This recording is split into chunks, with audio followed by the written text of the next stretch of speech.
God's blessing very well. O, sige mga kapatid. Next. Generosity and stewardship. Ang bawat isa ay dapat magbigay aron sa, ito yung sinasabi ko, ayon sa sariling pasya. At maluwag sa loob at hindi niya pipilitan lamang sapagkat iniibig ng Diyos yung kusang nagbibigay ng may kagalakan. Pangwalo, magagawa ng Diyos na pasaganahin kayo may ganti lahat ng mga ginagawa natin sa harapan ng Diyos. Magagawa ng Diyos na pasaganahin kayo sa lahat ng bagay, higit pa sa iyong pangailangan upang magamit kayo sa pagkakawan. May balik. Ano pa? Next. Pangalawa, obedience pa rin. Deuteronomy 28:1 and 2. Kung susundin lamang ninyo si Yahweh na yung Diyos, tutuparin niya ang kanyang mga utos. Gagawin niya kayong pinakadakila sa lahat ng mga bansa sa balat ng lupa. Pangalawa, ano pa? Sa 2, mapapasa inyo ang lahat ng pagpapalang ito kung susundin nyo ang Diyos na iyo. Si Yahweh. Amen po? Sino gusto pagpalain? Ayan po.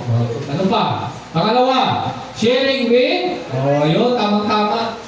Sharing with others, at huwag natin kaligtaan ang paggawa ng mabuti at pagtulong sa kapwa, sapagkat iyan ang alay na kinalulugdan ng Diyos. Ano pa? May conclusion. Palakpakan po natin ang Panginoon. Ayan, conclusion. Ito, yung isang mayamang halal. Pagkatapos sinalay sa Isos ang isang kalingada, isang mayaman na ang umani ng sagana sa kanyang bukirin. Kaya sinabi niya sa sarili, ano ang gagawin ko ngayon? Wala na akong paglagyan ng aking mga ani. Ito mga kapatid, puno na yung ani, ayaw pang tumulong. Amen po? Pinagpala na, ayaw pang tumulong. Ano ibig sabihin nito? 18, basahin ko natin. Alam ko na, papagiba ko ang mga kawaling at pagpapatayo ng mas malaki. Doon ko ilalagay ang aking ani na ito. Di ba kung minsan sobrang kitambak niya ani ko, naman madadakot. Di ba? Yun yung ano niya eh. Talagang siguro ayaw niya pang wala pa siyang Pagkatapos ay sasabihin ko sa aking sarili, marami na akong naipon para sa mahabang panahon. Kaya, magpahingat ka na lamang at kumain umilong pagpakasal sa buwan. Ano ang karakter ng babae nito?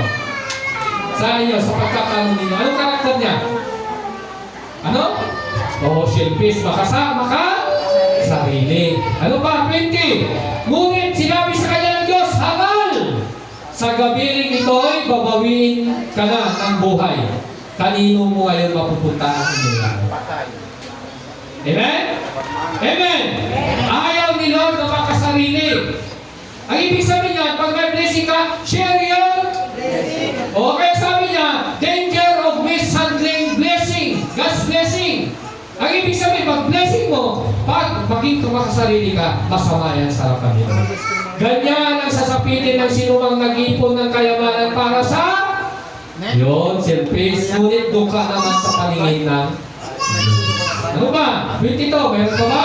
Sinabi ni Jesus sa kanyang mga alagad, kahit sinasabi ko sa inyo, huwag kayong mabalisa tungkol sa iyong pagkain para mabuhay tungkol sa damit na ibibisin katawan sapagkat ang buhay ay higit na mahalaga kaysa pagkain at ang katawan kaysa damit.